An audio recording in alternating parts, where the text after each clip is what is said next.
안녕하세요. 여러분의 궁금증을 풀어드리는 법선생TV. 저는 송글송글이고요. 오늘도 법선생님 허윤규 변호사님 나오셨습니다. 안녕하세요. 안녕하세요. 허윤규 변호사입니다. 네, 변호사님. 이 법선생TV 나간 이후로 정말 많은 분들께서 관심 갖고 계신데요. 특히 유언대용 신탁과 관련해서 문의가 많다고 들었어요.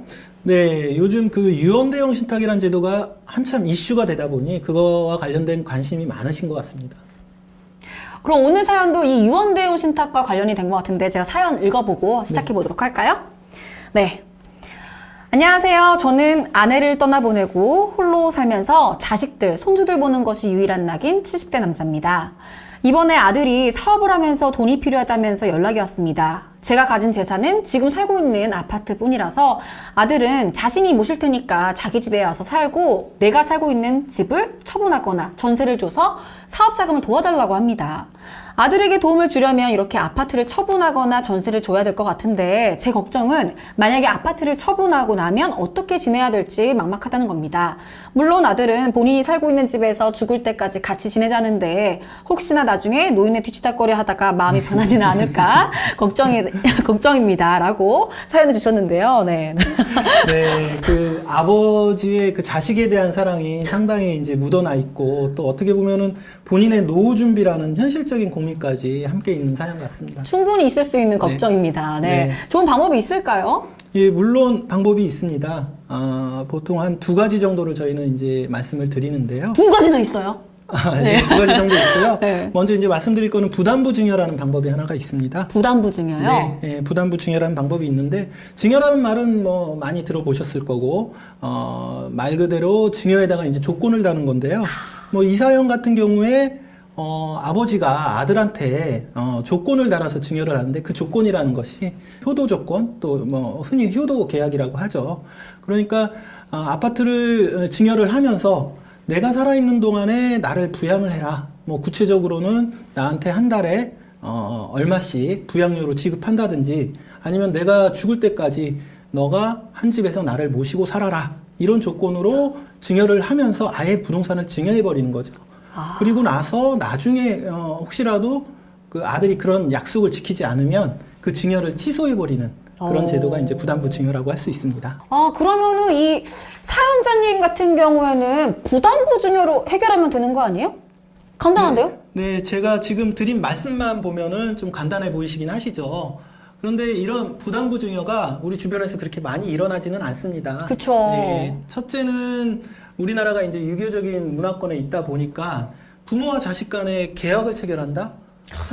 상당히 정서적인 거부감이 있죠. 그쵸. 그래서 이제 생각들을 많이 못 하시고 계세요. 그러다 보니까 설령 이런 조건으로 부담부 증여를 체결한다 하더라도 문서화해서 체결하는 경우는 별로 없습니다. 뭐 보통 구두로 내가 이 부동산을 줄 테니 너가 나한테 잘해라. 잘해라. 뭐 이제 이런 정도만 하죠. 근데 그렇게 문서화되지 않고 체결된 부담부 증여의 경우에는요, 나중에 이제 자식이 그 약속을 지키지 않으면 그거를 뭐 해지한다는 그 법적 구속력을 갖기가 힘들죠. 예, 문제가 있는 것이고요.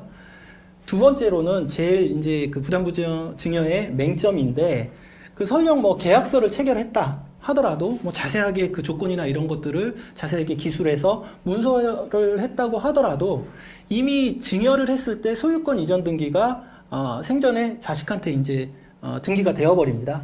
그래서 나중에 부모님께서 너 약속 안 지켰으니까 그 부동산 등기 나한테 다시 넘겨라고 했을 때 그거에 대해서 이제 말을 잘 듣고 임의로 넘겨주면 사실 끝인데 뭐 자식들이 그렇게 하는 경우가 많지 않죠. 그런 경우에는 부모님들이 어쩔 수 없이 그 아들이나 딸을 상대로 법원에다가 소송을 제기해야 되는데 그 어머니 아버지가 자식을 상대로 소송한다는 게 그게 또 어디 있겠습니까? 네. 그래서 이런 부담부 증여는 사실 이용률이 그렇게 많지는 않은 제도입니다. 그렇죠. 현실적으로는 어쨌든 뭐 유교적인 문제 이런 것 때문에 정서적인 문제 때문에 네. 많이 이용 안 한다. 그러면은 그 대안이 뭔가요? 저 두 번째 방법으로는 요즘 좀 말이 많이 나오고 있는 유언대용 신탁. 유언대용 제도라는 신탁. 것입니다. 저 알아요. 네. 내 재산을 내 맘대로 내 뜻대로 하는 거 맞죠? 네, 맞습니다. 유언대용 신탁은 부담부 증여와 같이 곧바로 아들한테 이제 증여하고 등기를 넘겨주는 게 아니고요. 재산을 관리해줄 수탁자라는 개념을 끌어들여서 아들과 계약이 아닌 수탁자와 계약을 체결하고 이를 효도 계약과 접목해서 체결을 하면 되는 것이고요. 생전에는 위탁자가 지정한 제3자가 수익을 얻고 사후에는 미리 지정한 사람, 가령 자녀에게 재산을 이전시킬 수가 있습니다. 그러니까 유언대용 신탁으로 효도 계약을 체결할 수 있다 이런 말씀이신 거죠? 네, 맞습니다. 사연자님의 경우에 자녀에게 금전적 도움을 주었는데 나중에 자녀가 나몰라라 하거나 다른 이야기를 할까봐 걱정하시는 거잖아요. 이 경우에는 유언대용 신탁으로 아파트를 수탁자한테 신탁하고 여기서 발생하는 수익을 통해서 자녀에게 도움을 주다가 사연자님이 돌아가신 후에 그 재산이 자녀에게 가는 형태로 설계를 할 수 있고요.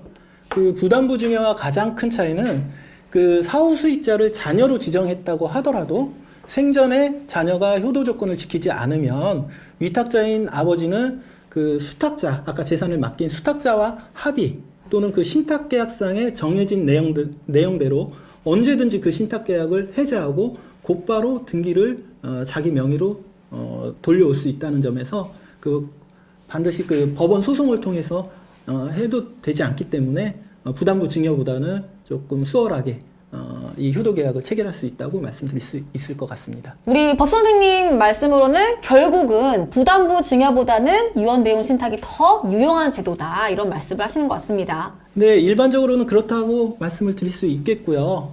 다만 그 유언대용 신탁도 자신의 그 재산 규모나 종류에 따라서 그 수탁자를 누구로 지정할지 그 이외에도 좀 고려해야 될 사항들이 있기 때문에 반드시 이제 변호사님들과 같은 전문가와 상의하시고 설계를 하시는 방법을 추천드릴 수 있겠습니다. 네, 좋습니다. 우리 사연자님께서도 꼭 상속 전문 변호사이신 허윤규 변호사님께 상담 받아보시는 걸 추천드리겠고요. 저희 법선생 TV 여기서 마치겠습니다. 여러분, 구독과 좋아요 누르셨죠? 법에 대해서 궁금증이 생기시면 언제든지 불러주세요. 법선생